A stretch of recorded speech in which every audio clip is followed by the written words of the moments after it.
The story begins with a tailor named Leonard. Leonard is not an American. He came to America only 2 years ago. Before this, he used to live in London. He originally belongs to there. When Leonard was in London, he used to work at one of the finest fashion stores in the city, but after some time, he decided that he would come to Chicago and open his own shop here. Since then, he has been working in Chicago. Leonard has an assistant whose name is Mabel. All the people in the city know about Leonard's work. Most of the rich people in the city come to his store to get suits made for themselves. One of Leonard's regular customers is the Boyle family. The Boyle family runs the biggest mafia gang in the city. They often keep visiting the store. Inside the shop, they have installed a mailbox through which they send messages from one place to another. Leonard also has no problem with this. People simply come inside, drop their mail in the mailbox, and leave. One day, the youngest boy of the Boyle family arrives there. His name is Richie Boyle. With him is his partner named Francis. Both of them enter the shop, but Leonard doesn't pay much attention to them. After coming inside, Francis starts checking the letterbox while Richie talks to Leonard. When Francis checks all the boxes, he finds an envelope inside. On that envelope, there is a symbol of another gang called the Outfit. Francis tells Richie about it. After that, Richie tells Leonard that he will have to step outside for a while. Leonard quietly walks out. Richie knows that there might be very confidential information inside the envelope that he doesn't want Leonard to know about. Leonard sits outside, and at that moment, Mabel tells him that she has a gift for him. Mabel knows that Leonard really likes snow globes, especially the ones that have a model of some city inside them. Leonard once wanted to travel around the whole world, but later he stopped and opened this shop in Chicago. Slowly, he started collecting snow globes so that he could at least see the models of cities from around the world. When Mabel gives him the gift, she asks why he chose Chicago when he could have gone anywhere in the world. Just then, Richie and Francis come out, and seeing them both, Leonard and Mabel stop talking. They look at them for a moment and then leave with the envelope. After that, Leonard goes back to his work.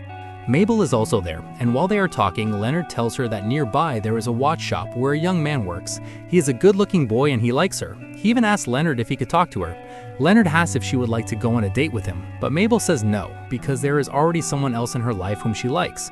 When Leonard hears this, he immediately understands who that person is. Leonard has often noticed that Richie and Mabel keep flirting with each other, so Leonard realizes that Richie is the one she is talking about. Leonard tries to explain things to Mabel. He tells her that she should know what Richie's family actually does. Richie himself is a very dangerous boy. Violence is a normal part of his life. People like him spend their days playing with weapons. Such people are never truly loyal to anyone. But Mabel says she isn't afraid of him, and she believes she can handle him. Hearing this, Leonard becomes quiet. After some time, Mabel asks Leonard if he could increase her salary a little.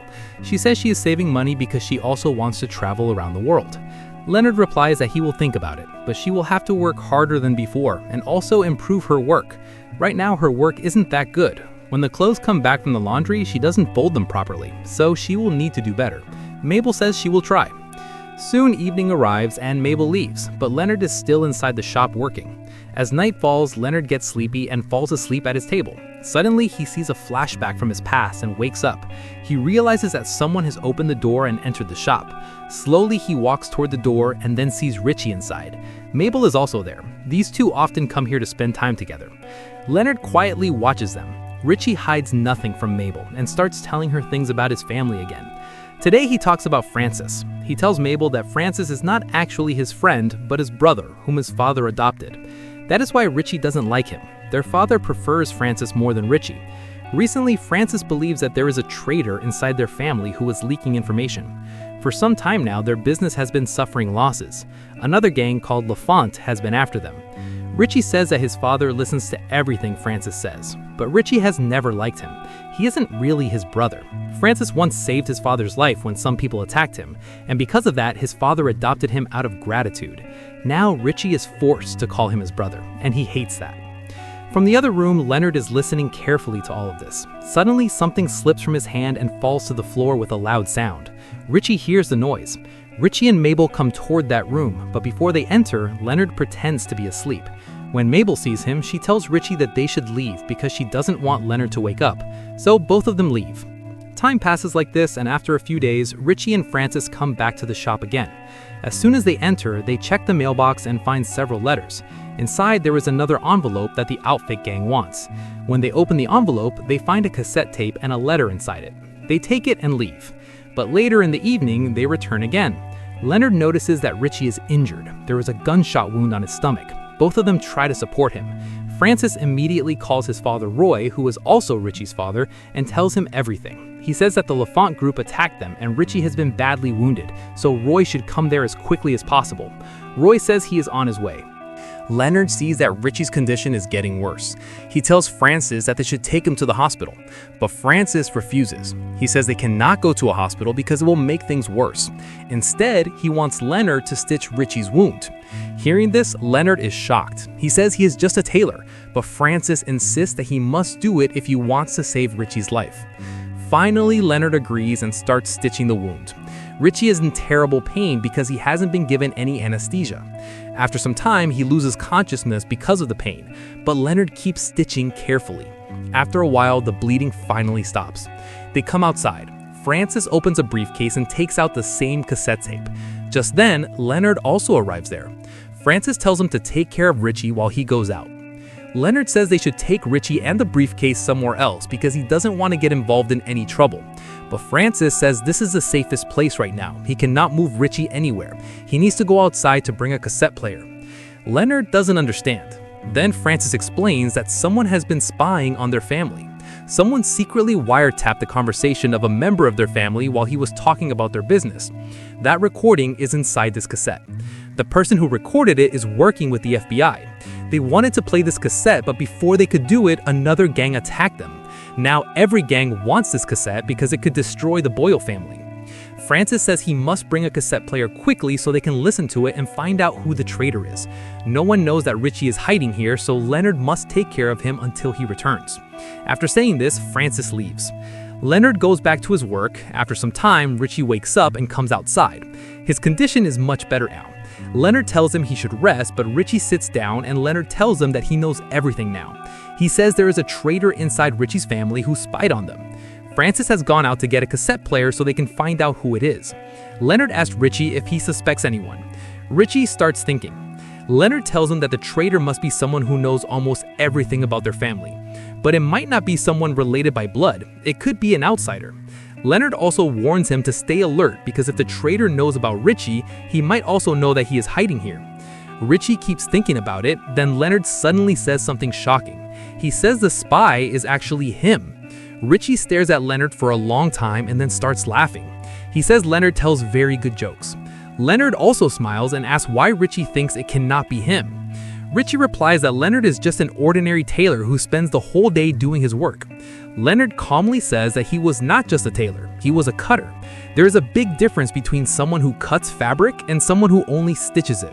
Their thinking and skills are very different. Leonard says he spent his entire life working as a cutter in one of the best fashion houses in the world until he became capable enough to open his own shop. That is when he came to Chicago. After saying all this, Leonard becomes quiet for a moment. Then he again asks Richie who he thinks the traitor could be. Leonard says that whenever he sees Francis, it feels like Francis doesn't like Richie. Maybe he is the one who betrayed the family. After all, Francis is very close to Richie's father and knows everything about the business. Hearing this, Richie also starts thinking that it might be true. Just then, Francis returns. Leonard goes to open the door, but before letting him inside, he quietly tells Francis that Richie suspects him. Leonard says Richie even opened the briefcase after he left and believes Francis might be the spy. Leonard warns him to be careful because Richie looks very angry. Now we realize that Leonard is playing a dangerous game and trying to turn both of them against each other. When Francis enters, Richie keeps staring at Francis for a long time. Finally, Richie says that when they were attacked earlier, it was he the one who got shot several times, but none of the enemies fired at Francis. Francis thinks for a moment and says he simply got lucky. Then Francis moves towards a briefcase to take the cassette, but Richie stops him. Richie says he cannot give him the cassette until their father arrives. Both of them should wait here. But Francis refuses and tries to take the briefcase anyway. Richie gets angry and the two of them start fighting. After struggling for some time, the briefcase falls to the floor and opens, and then they realize that the briefcase is empty. Both of them immediately start suspecting each other. Richie thinks Francis has hidden the cassette somewhere while Francis believes Richie is the one who took it. Soon both of them point their guns at each other. Richie fires first, but his shot misses the target. Francis, however, doesn't miss. His bullet hits Richie straight in the neck, and Richie dies right there. Seeing this, Leonard is completely shocked. Just then, someone knocks on the door. Francis realizes that Roy has arrived with his men. He quickly tells Leonard that they must hide Richie's body somehow, otherwise Roy will kill both of them. He tells Leonard to hide the body and keep Roy busy at the door while he cleans all the blood. Leonard does exactly that. After hiding the body, he goes to the door while Francis wipes away every trace of blood inside the shop. By the time Roy enters, the whole place has already been cleaned. As soon as he comes inside, Roy asks Francis where Richie is. Francis lies and says that Richie took the cassette and left. He says he tried to stop him, but Richie didn't listen and didn't even tell him where he was going. Then Roy orders Francis to go out immediately, find Richie, and also bring the cassette back. Francis leaves the shop. Now Roy and Leonard are sitting together.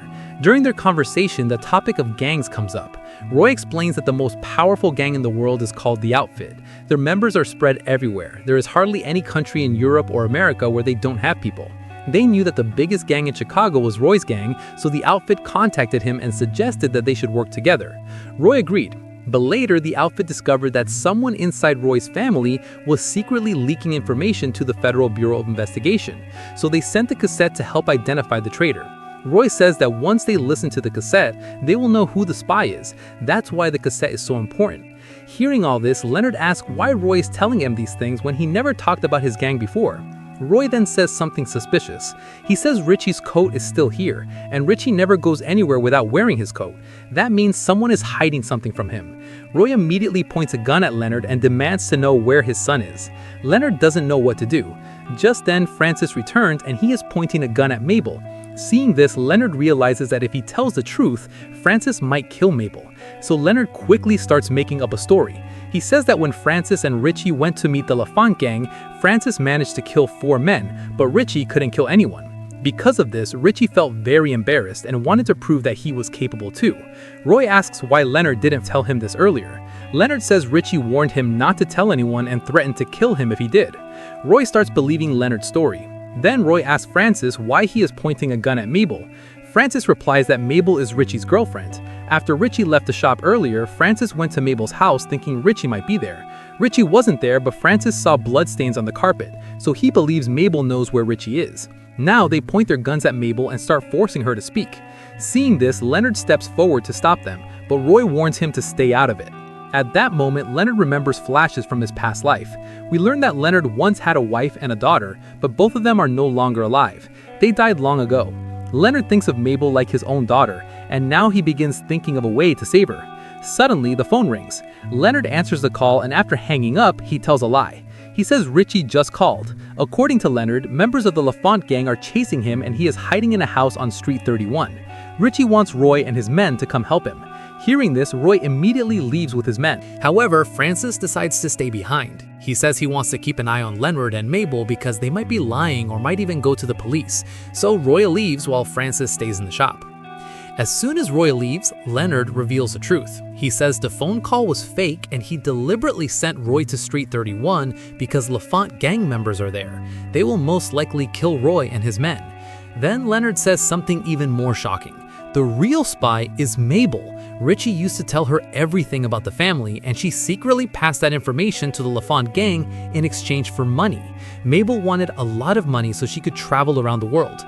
Later, she realized that the Boyle family might discover the truth one day, so she contacted the Federal Bureau of Investigation to bring down the entire Boyle family at once. Leonard says he knew all of this for a long time, but he didn't want to stand in Mabel's way. Then Leonard shows them the cassette and reveals that he himself had hidden it earlier. He says he made a deal with the LaFont gang. He would give them the cassette in exchange for a large amount of money so Mabel could fulfill her dream of traveling the world. Hearing this, Francis says their plan is very clever. He says when the LaFont gang arrives, Leonard should give him a signal so he can kill them and take the cassette back. Leonard and Mabel agree. After some time, the LaFont gang arrives. Leonard hands them the cassette and takes the money. But secretly, he betrays Francis. Through a small signal, he tells the gang where Francis is hiding. The gang members come inside and shoot Francis. After killing him, they leave the shop.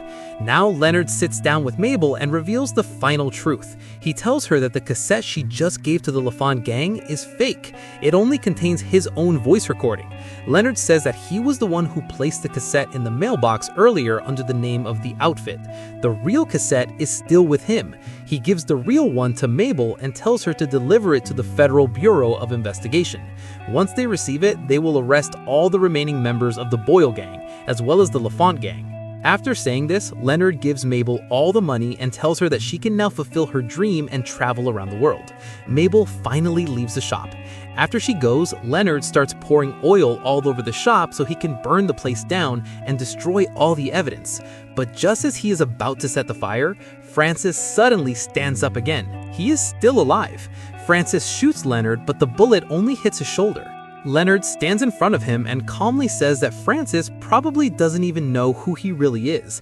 At that moment, we see tattoos on Leonard's hands, and we realize that Leonard was once a very dangerous gangster. He used to kill people without hesitation. Later, he left that life and moved to London to spend time with his family. But when his former boss found out, he had his wife and daughter killed. Leonard never wanted to return to that violent life because his wife had asked him not to. That's why he came to Chicago to start a new life. But now, to truly start fresh, he must finish Francis. The two begin fighting, and Leonard easily overpowers him and finally kills Francis. After that, Leonard sets the entire shop on fire so that all the evidence disappears forever. With that, the story of the outfit comes to an end. If you like this recap, don't forget to like the video and subscribe to the channel.